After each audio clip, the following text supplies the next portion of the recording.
Hello friends, मैं सौरभ फिर से आ गया हूँ आपके अपने YouTube channel the path finder पे।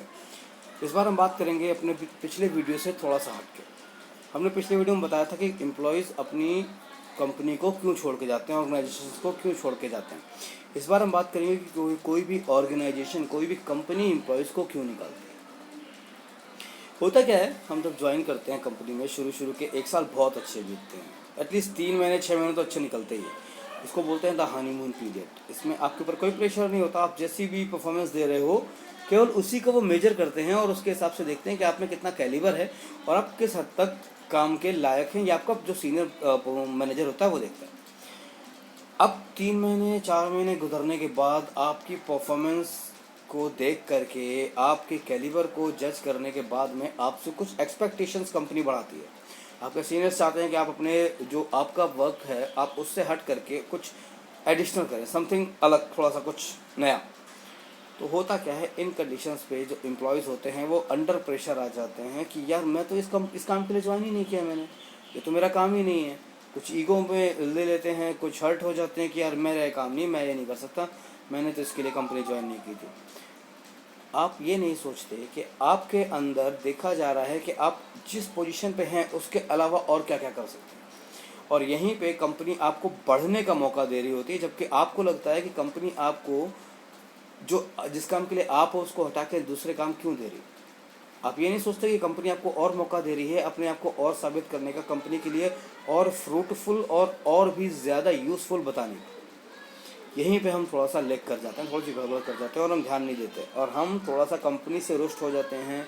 हमारे अब क्या होता है, जब हमारा मन खुश नहीं होता तो वर्किंग जब हम करते हैं, जब हम काम करते हैं ऑफिस में, तो हम पूरी इफ़िशियंसी अपनी नहीं दे पाते, हम पूरे अच्छे तरीके से पूरे मन से काम नहीं करते, तो हम अपना 100% कंपनी को नहीं दे पाते और यहाँ पे हमारी परफॉर्मेंस गिरना शुरू होती है। अब जब परफॉर्मेंस गिरना शुरू होती है तो जो भी आपका सीनियर होता है वो चाहता है कि आप ग्रो करो, आप नई चीज़ें सीखो और आप आगे बढ़ सको, बट आप पुरानी चीज़ों को भी अच्छे से करना बंद कर देते हैं। तो इस जगह पे आकर के आपकी जो वर्क एफिशिएंसी है वो इफेक्ट होना शुरू हो जाती है और बस यहीं से आपके जो बोलते हैं ना पतन का समय शुरू हो जाता है। कुछ लोग इसको अलग तरीके से लेते हैं, चैलेंज के तरीके लेते हैं कि यार मुझे ये काम बोला गया, मैं ये काम भी करके दिखाऊंगा अच्छे से। ऐसे लोग प्रमोट होते हैं। क्यों? क्योंकि उनको देखा कंपनी ने कि हाँ ये बंदा इसके अलावा ये काम भी कर सकता है, जो काम इसका है उसके अलावा इसने एक एडिशनल रिस्पॉन्सिबिलिटी उठाई और उसको पूरा किया।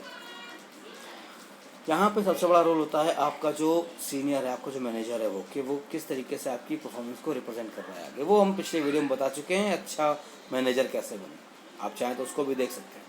तो बट अभी हम क्या बात कर रहे हैं, आपको क्या करना है। आप थोड़ा अच्छे से काम करो और अच्छे से अपनी इफ़िशियंसी दिखाओ। जो काम आपको बोला गया है उस काम को पूरे मन से करो।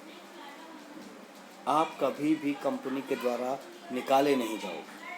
क्यों? क्योंकि आप कंपनी के दिए हुए हर एक टास्क को अच्छी तरीके से कंप्लीट कर रहे हो, यानी आप कंपनी के लिए यूज़फुल हो हर एंगल से।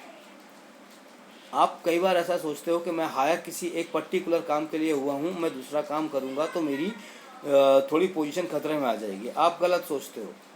आप ये सोचो कि आप जिस काम के लिए आए हो दूसरा काम भी अगर आप सीख जाओगे। एक मैनेजर क्या करता है, मैनेजर सारे काम करता है? नहीं, कुछ नहीं करता। वो सिर्फ ये देखता है कि जो सारे काम कर रहे हैं वो काम सही से कर रहे हैं या नहीं। और वो ये कैसे देखता है? क्योंकि वो हर एक काम जानता है। नहीं जानता है तो उसको सीखता है। तो आप भी सीखो, तभी आप एक आगे चल के प्रमोट होकर के कुछ मैनेजर बनते हैं, कुछ और भी बड़ी पोजीशन में जा सकते हो। एक छोटी सी बात बता रहा हूँ आपको, अगर आप किसी रिटेल स्टोर में काम करते हैं, मैं बताता हूँ रिटेल स्टोर की, छोटे रिटेल स्टोर्स की। मैंने देखा है वहाँ पर जो स्टोर मैनेजर्स होते हैं वो स्टोर की सफाई तक करते हैं। क्यों? हाउसकीपिंग का बंदा नहीं आया। गंदे स्टोर के अंदर तो आप कस्टमर को एंट्री दोगे नहीं ना, और कस्टमर एंट्री कर भी जाएगा तो क्या अच्छे से काम कर पाएगा? आप काम कर पाएंगे? नहीं कर सकते। हम खुद की बात करें, अगर हमारे हाउसकीपिंग का बंदा नहीं आता तो क्या हम अपनी डेस्क साफ़ नहीं करते? तो क्या हम हाउसकीपिंग बन गए? नहीं ना। आपने एक एडिशनल काम किया, आपको वो ज़रूरत थी। सेम चीज़ यहाँ पे की। तो ध्यान रखें, आपको जो एडिशनल चीज़ें दी जा रही हैं उनको अच्छे से करें, अच्छे से परफॉर्म करें, ताकि आप कंपनी के लिए हमेशा फ्रूटफुल बने रहें। लाइक कीजिए, शेयर कीजिए। अगर कुछ आपको नया चाहिए तो कमेंट कीजिए हमारे यूट्यूब चैनल पे। Thanks for watching.